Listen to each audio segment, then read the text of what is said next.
Peace be upon you, Libra.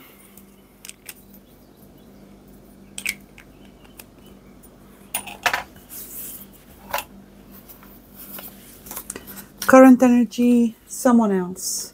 I think you're changing. You're starting to embrace the changes.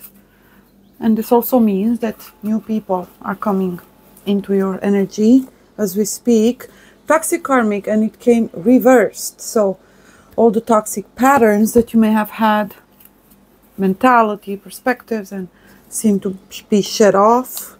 And you're definitely learning to work with others, making new plans, looking towards the future, advancing steadily. Opportunity or windfall, most definitely. Beautiful.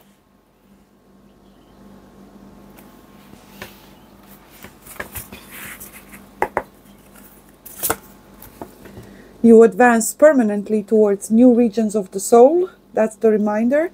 And the affirmation is, with every step, with every new step I am making, my body follows. So this refers to energetically, as in move with intent, move with purpose, with presence, with determination, with passion, with, right?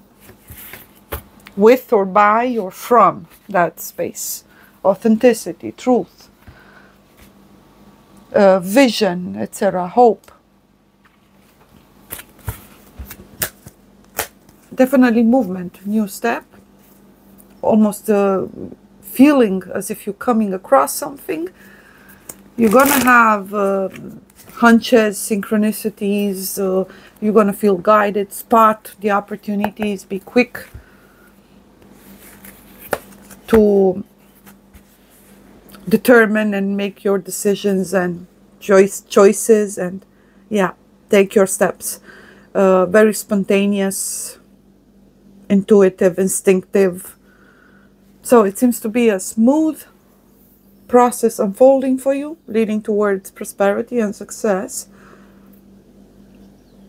transformation, renewal, rebirth, fulfillment, success and achievement. Yes.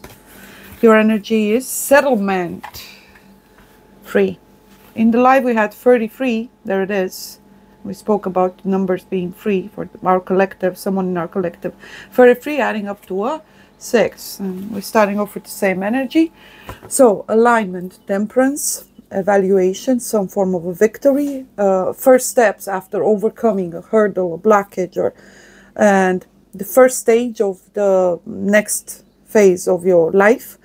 That implies changes, actions, determination.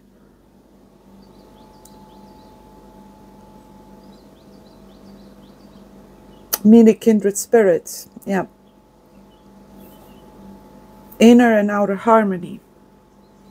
Coherence, being able to both convey and perfectly grasp events, intentions, the nature of things and people, and so therefore you'll be able to put everything to good use, take it for what it is, use it accordingly for the best of possible results. So wisdom as well, practical wisdom, experience.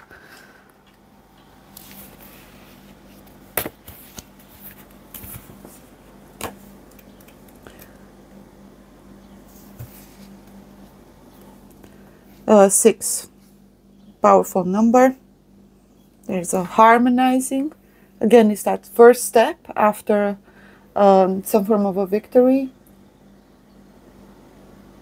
Transition, closure, endings. This is the first stage. You're already in the next stage of your life.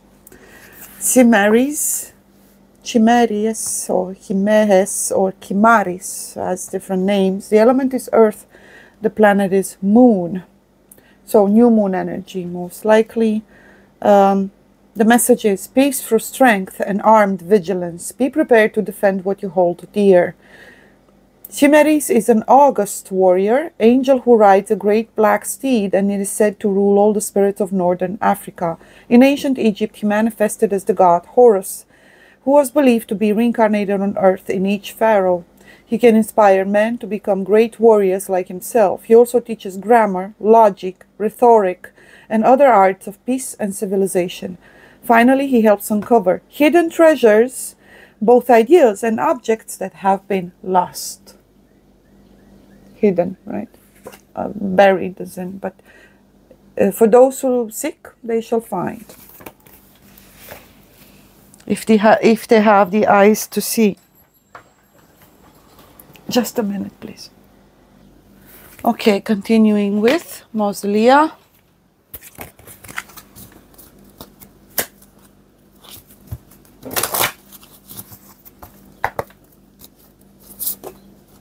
Anubis, arbiter of truth. Okay, so here we're talking about you embodying the very principles of justice, which means that whatever it is that you're going to do, you're going to have to do it with a light-hearted energy, in the sense of authenticity and truth, and in accordance to your own values, morality, principles,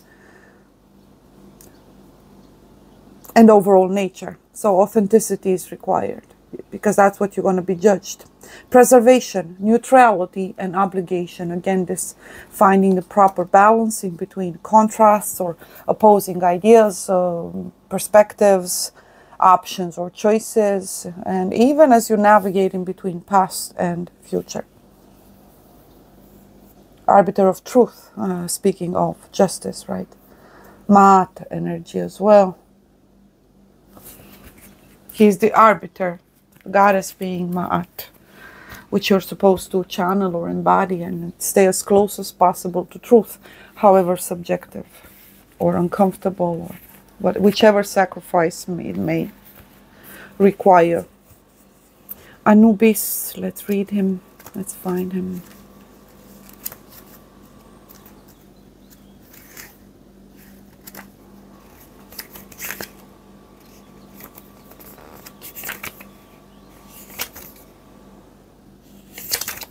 This takes you back to a point of origin long before we scattered throughout the world. So you are being guided by ancestors. There he is, also upright. Anubis, arbiter of truth, while Osiris is the master of Duat.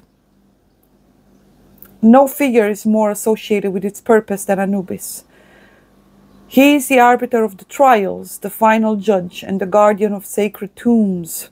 In the trials, he weighs the hearts of the dead against the feather known as truth, even-handedly pronouncing the judgment of the scales upon each petitioner. Anubis preserves that which must not be forgotten and serves as a reminder that when we are called upon to give judgment, it is a matter of truth rather than inclination. Neutrality and duty are called for rather than yielding to one's passions. The domains are preservation, neutrality, and obligation. Again, you ask to hold yourself to your own personal higher standards, or a definition or intrinsic definition or perception of truth. But even in that subjective inner process, whenever you make an important choice or decision based on your own conscience, your connection with the divine and overall nature and current spiritual degree, you will have to battle your own passions, the egoism, right? Whichever self that arises. And so it's an inner battle ultimately. So some level of objectivity, or you having your values and foundations anchored in some form of overall universal kind of a truth or principle or virtue. Otherwise, you cannot win that inner battle, and you will constantly make your heart heavier by betraying yourself or not staying true to your nature and so on. And in many cases, having the best reasons to do so. We betray ourselves for many reasons, many out of which we may deem valid. But that usually comes at a price. You can only betray yourself one time too many, until your heart starts being very heavy, even if you were to be granted light or bliss or happiness, and there's nowhere for you to receive it, store it, experience it anymore. So you're asked to start with that new step in a new direction, where it's rather more expansive, positive, but also filled with integrity and authenticity. Higher purpose. Again, you're asked to reconnect back to source. And as you move forward, base your decision on rather concepts such as highest good, actual morality and virtue, beyond your personal definitions of the latter. Especially there where you realize that they need either an update or a reevaluation, or you may be confused in the sense of you may have having those principles and concepts and understanding, but yet failing to live by them or according to those values.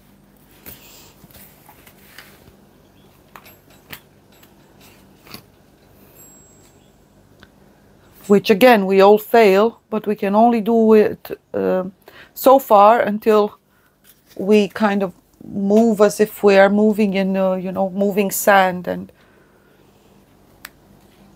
drift further and further from ourselves, from the truth, from purpose. I cannot find one. Just a minute, please.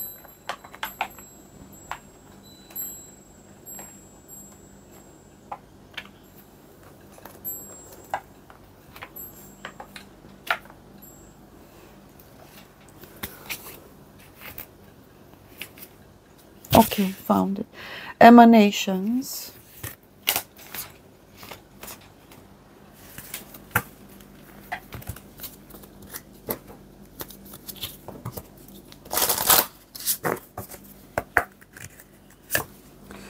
A reversal, Gevurah, the left hand, judgment. In reverse.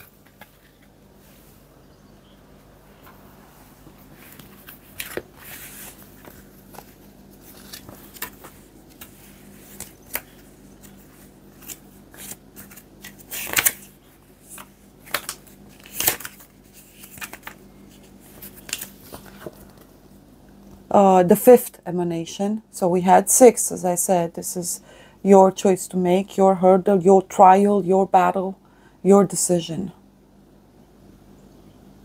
The hand that separates, the rule of law that brings order to the world. Again, law and justice. And Gevurah assesses what is just, helping us overcome our adversaries both within and without. Hers is the power to cleave apart a unified whole and leave its component pieces. It is a trait that commands as much fear as respect, because with it comes an inherent violence.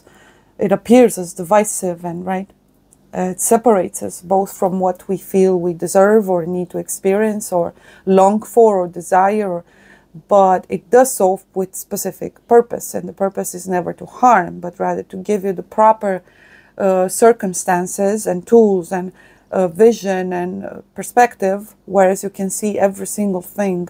I guess psychologically we call it either individuation, in the process of shadow work and individuation of the selves, separation, divide, etc., personas, for the purpose of integration or release. But it's also the ability to, again, discern and see and take things for what they are, put them to the best of use, and recognize their intrinsic nature and purpose and value, whether it's objects, people, but that process again needs to start with you. So I guess it's again the process of that is known as being able to compartmentalize, right? Take each thing's opportunity, event, occurrence of any sort, emotion, thought, see it as if it's self-standing, as in standing in and on its own, individually, right? If you're going to see something, try and see it as first and foremost as separated or not related to any other kind of a possible event, or initially at least. That's how you should approach it. This is one card. Yes, we have many, and we're going to see the connections and the relationships and dynamics, but in the bigger scheme of things. But ultimately we take each one at a time, right? it's important that we connect with each of them so that we grasp its actual message, its meaning, its essence, right? What the energy behind it is, and so on. So this is what apparently Gevura is helping you do, but it seems that there's a lot of resistance from your end. You keep making kind of a pot of a chorba, of a mishmash of some sort, which doesn't help you actually see exactly what you have to work with, what your principles are. And there may be a false perception of an excess of options that may actually have you experience the opposite of you feeling the freedom and the opportunity,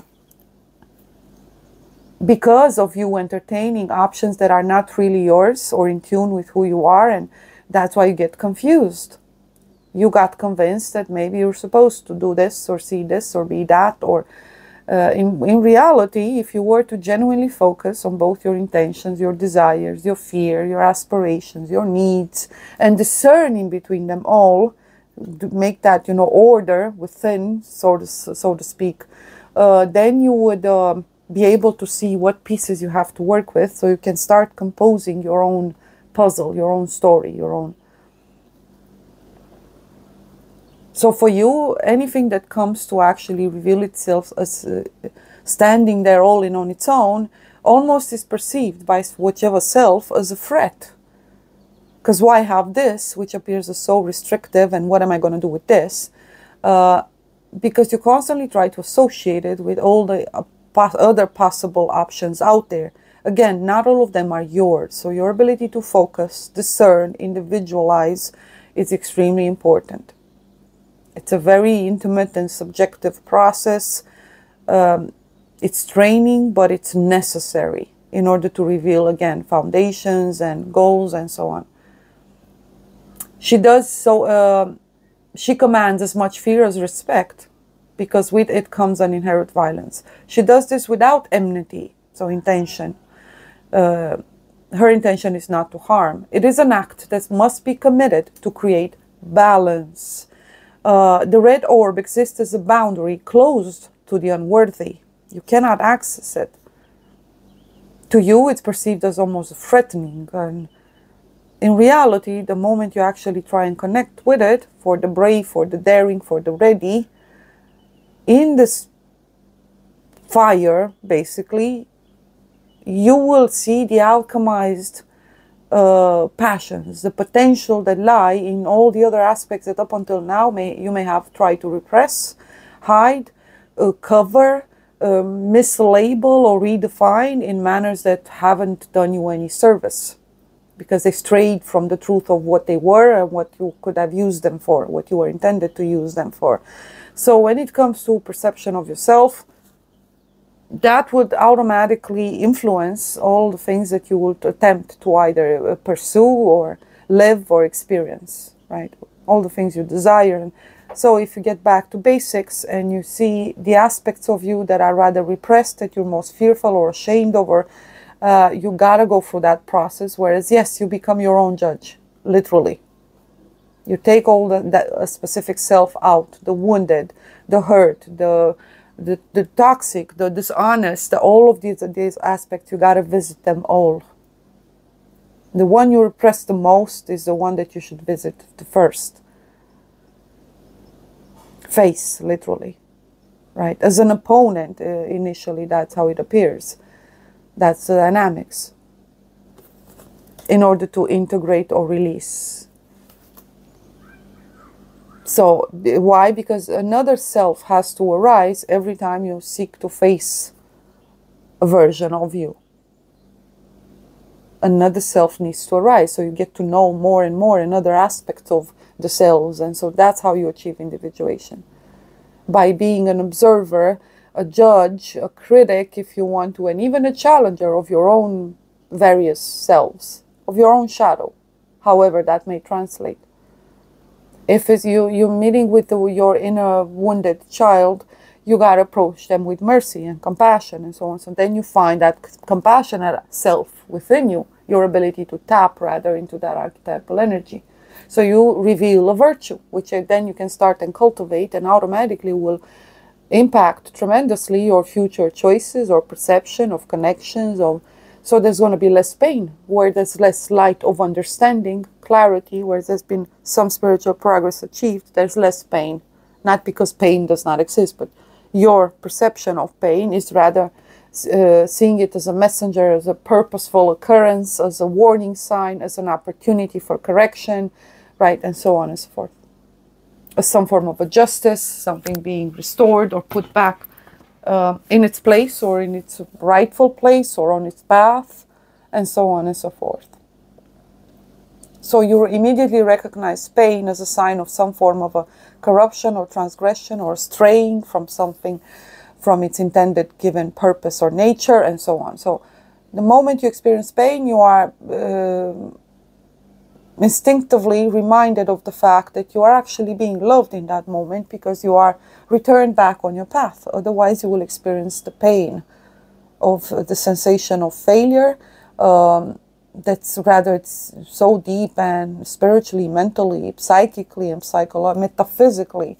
It's terrible for any of us to wake up one day, snap out of something, and realize that they failed to fulfill their purpose, because at one point they made a turn and they stuck to that. They resisted all attempts to be directed, to be guided, to be restored, healed,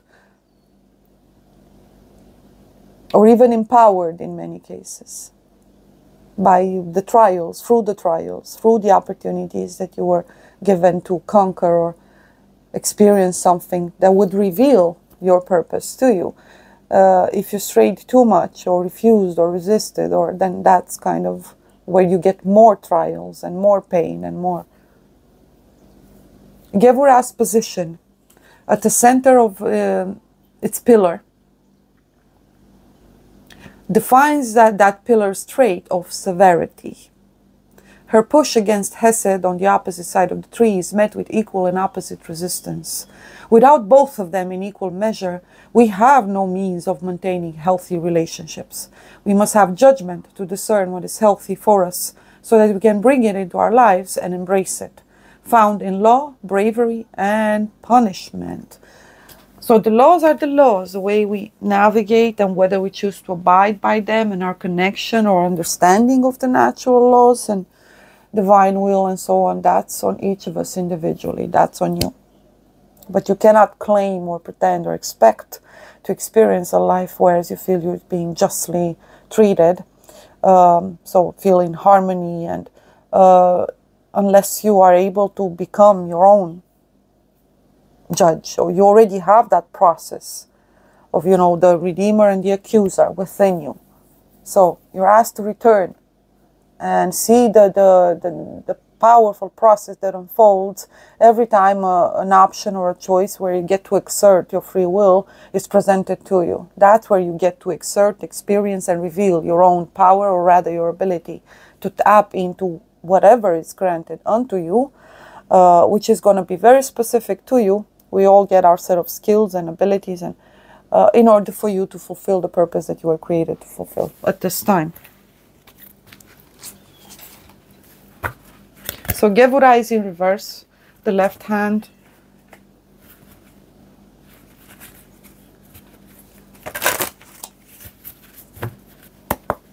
People pleasing is not a good quality, nor much less a virtue. Honesty is. People pleasing is a masked attempt or veiled attempt to for the self to preserve its own, for its own sake, to preserve itself, or to obtain something, or to, so it's still egoism. Every time, you know, there is such a thing as being gentle, compassionate, tolerant, understanding, and humble, but not there are circumstances you got to learn to discern, not to the detriment of absolute truth, not in situation where it's extremely important or you feel cold to speak up and to stand in said truth, right? You know where you betrayed yourself, the situations that genuinely mattered, at least from a spiritual perspective, energetically. It's those situations that you still feel that your ego is either washing the floors with you because of it. It constantly tells you that you're a victim, that you're a fool, that you are, you know, this and this and that. It tries to define you in a negative aspect, or the opposite. It has you in that toxic pattern of pointing fingers towards someone without allowing you to also be able to take accountability for that part or involvement in that whichever toxic dynamics and so on. So it's still disempowering, whether it raises you up or pulls you down. Your shadow is not your friend. It is your challenger. It's constantly in this, you know, antagonistic kind of a dynamics and process in between left and right, if you want. Heart and mind, feminine, masculine, upper, lower, so on. In there, you should always remember to, you know, not stray too far from center. The freak healing, 29, 11 adding up to a 2. As I said, numbers are most likely 2 and 3 and 6. The frequency of healing supports our intrinsic ability to restore our health and wholeness by consciously using the information that comes to us through our senses and harmonizing everything accordingly. Exactly. That's what I was trying to say. I'm sorry. I know I'm not explaining myself too well, but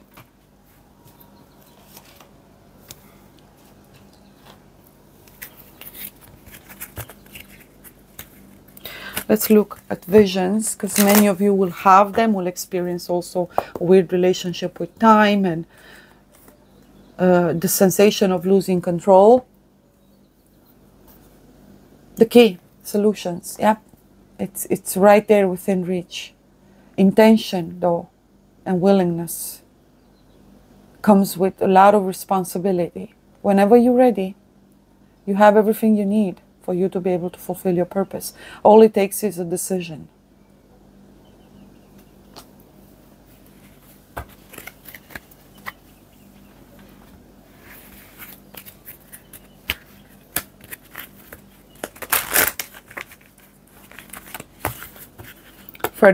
Again, foundations.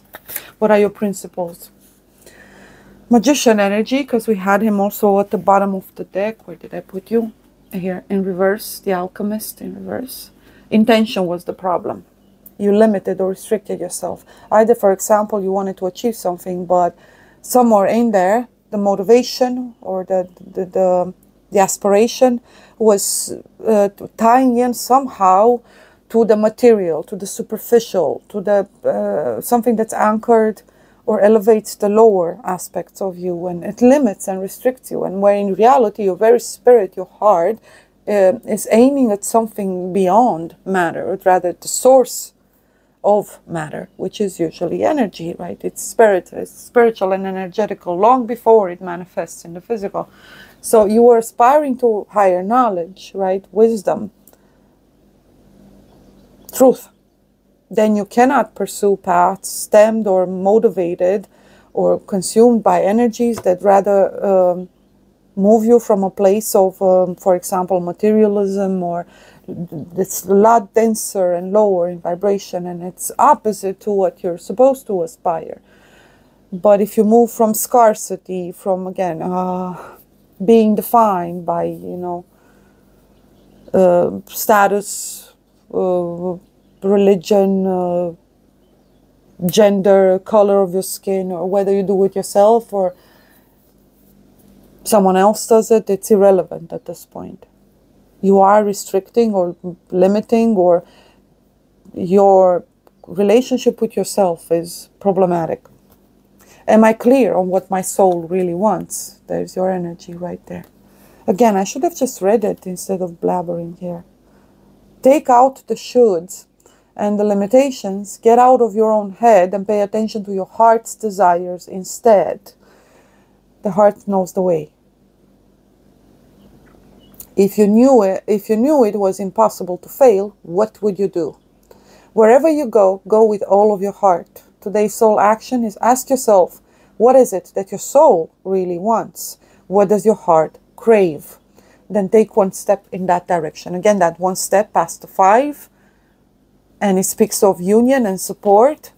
And yes, certain options that are strictly yours, and that specific state, whereas you feel you have two options and you end up finding the perfect ideal solution that is ultimately the third. Out of the two, you chose the third, as in none of them, or a mixture of the two, or for the very least, you're choosing from your own options right now, with a vision, with focus and willingness and your own reasons,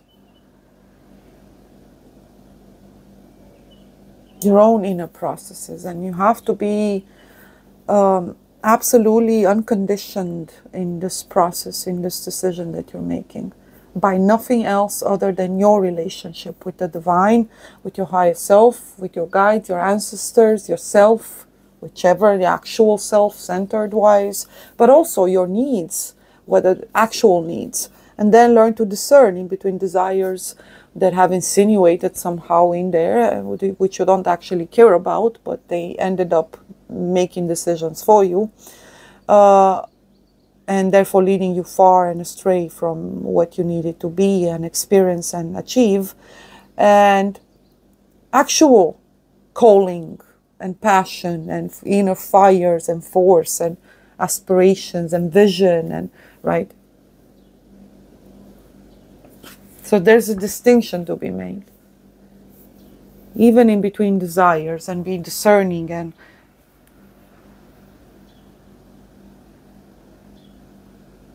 yeah, okay.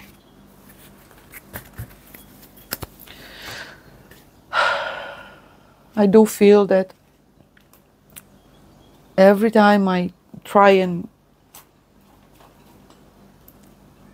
do this, it should be the last time, but alas, it's not my decision to make. That's not my covenant. So 24, speaking of 6 again, 2 and 1, the choice based on your principles. It seems as that you have such a higher connected both mind and spirit, and to a point whereas there's such a discrepancy in between the choices that you make, the behavior, that it just doesn't make sense on why someone as advanced as you, as experienced and as wise and as ancient and as acts as the opposite, or embraces beliefs that go against their inner knowing. You do have the ability to discern. Divine sense of humor.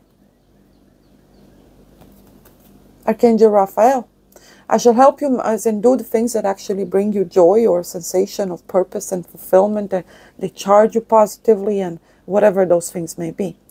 So live out your passions as well. I shall help you manifest a sense of humor, pure playfulness, joyfulness, spontaneity. Again, spontaneity. There's a time to laugh, time to cry, and even if it doesn't make sense to anyone else, but you know, that's not your problem. Joy, optimism, and divine hope. Beautiful.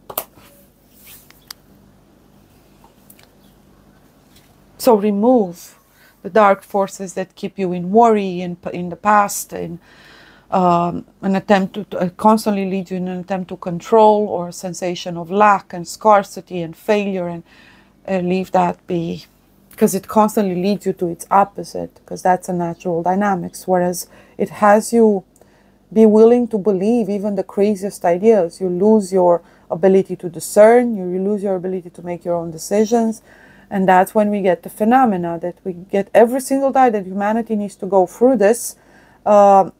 We have the phenomena of the snake oil salesman, the sellers of dreams and of mirrors in the city of blind, as Rumi says, right? So that's kind of what we have here.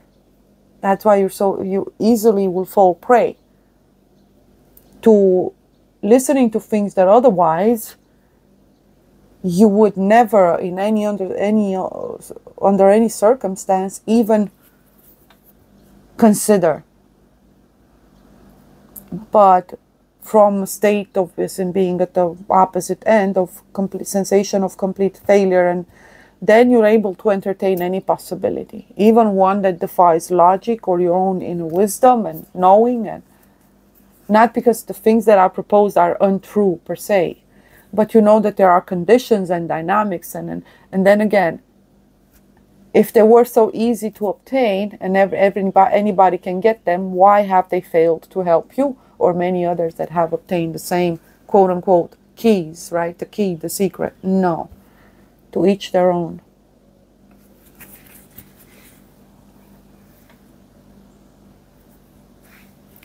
The laws are the same. We are not. We are one in essence, but diversity. Each of us is unique. A smile fills your heart with longing. Through the magnetism of divine love, you merge with another, and love becomes an all-embracing thought. By a touch, a word, a glance, love heals, unites, transforms, and transfigures all things. This is your season of love, a time of positive transformation, a time of happiness. Yep.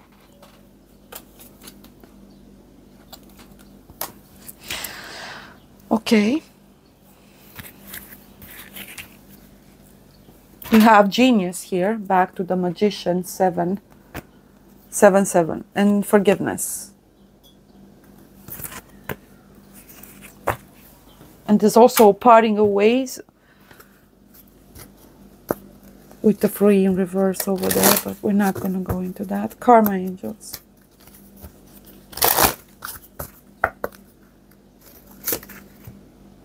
Again, 4, 3 and 1. Perfect solutions, meeting the right people, opportunities, stability, financial prosperity and abundance, integration, healing, especially for those struggling with depression, those who were going through the dark night. They went through all the stages involved, because it's not just one. There's a grand rising energy, reborn literally from the waters, right? It also reminds me, of course, of Venus energy, so Luciferian energy and Venusian. Therefore, Venus, the morning star in this case.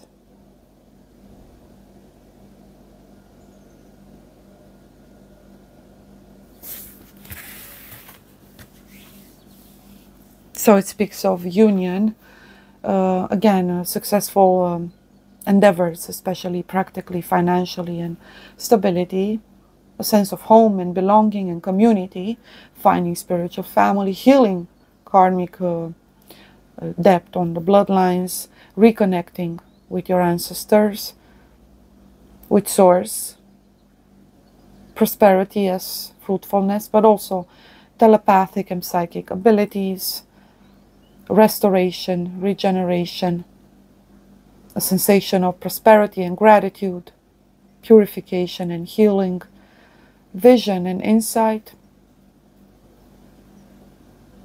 fertility and hope. Yes, restoration, love and compassion, generosity and kindness, higher knowledge, conquered in the depths. So there's a grand rising, and obviously the first stage of that is being able to navigate the waters, in the sense of being in tune or aligned or in touch with the most subtle of frequencies and the source, the energies behind, for example, sound, and how each of them can impact us. And so recognition, being able to immediately detect the nature, the purpose, the possible effects of anything you come in touch with, whether tangible or in rather more in energy form, right? So you understand the workings of things, the purpose of things now. You connect with each of them individually. It's almost like an orchestra. Each of us are a part of it. So you're coming back on your path, closer to who you were meant to be, embracing your gifts, your skills, but also, of course, your purpose, with all the burdens and responsibilities that it may entail. Beautiful. Let's read. I'm going to shut up now. Uziel 31. Learning to work with others, socializing, meeting people different, interesting, extraordinary, from other cultures, from other... You're aligned in the same understanding. This is the subconscious, the feminine, coming back from the depths as you rise above the waters. Walking on water, I guess, energy as well. Healing, yes. Magnetism. Intuition. Spiritual insight.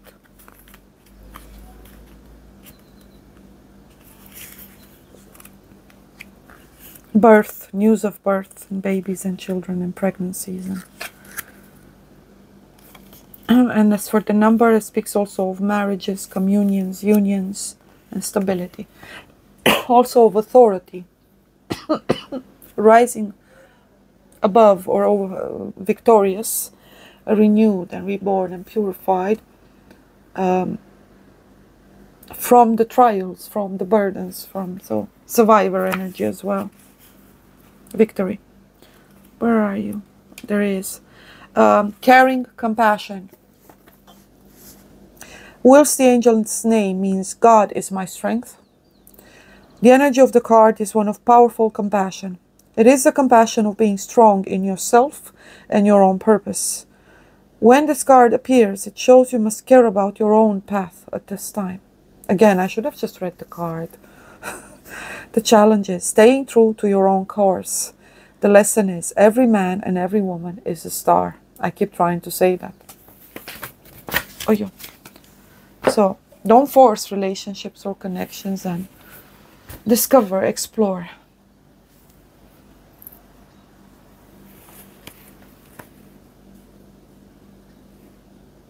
Return to innocence, love, devotion. Oh, so beautiful. Enigma. Maybe you want to listen to the song. Return to innocence. Okay. 5 here. Major changes. You're not going to wait for anyone or anything. You actually want to be the one to reconnect to a level, whereas you don't need anyone to tell you where to go, what to do. Or, no, you don't need to see what's in front of you. And that's the whole part of the... You're starting to enjoy the trials, but now with a higher and deeper understanding. So, as above, so below. Water is above, water is below. Now you are a clear reflection of the higher self that projected you on this realm in this dancer form. Rather than at the opposite end, you are standing right there, afloat. Speech, vibration, frequency, communication, intonation, ability to detect deception, truth, intention, and magnetism. You're in the right frequency right now to connect with your people. So apparently the hardest of trials are over. You come to the surface victorious, renewed, protected, shielded. Miracles, energy also of miracles. You're starting to witness phenomenal occurrences, which many people do. Everybody will have a different definitions based on their degree and their connection, but now you're able to see the actual meaning and the nature of this reality all throughout and all together, but most importantly, the purpose of it and your role to play in it.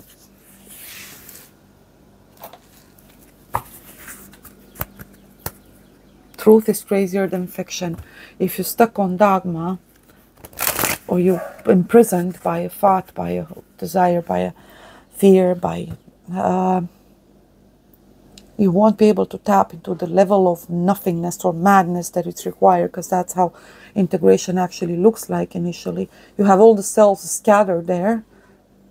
Remember my poor attempt at trying to help you in that process with may I speak to you? And it's used in psychotherapy precisely because it helps individuate. So we call on all the possible selves, right? The mother, the healer, the wounded, the savior, the protector. We invoke all of the archetypes. See, ultimately, it looks like chaos. And it looks like you're losing pieces of yourself. In reality, you're calling them out to reveal them. And acknowledge them. See where they are at. And in many cases, we may think that we are still suffering because of, we are in the wounded child, for example. And In reality, that child has been long healed. Something has convinced us to get stuck, to remain in that lower vibration. And vice versa. Sometimes we may feel we have something positive to impart or that we act out of, and it may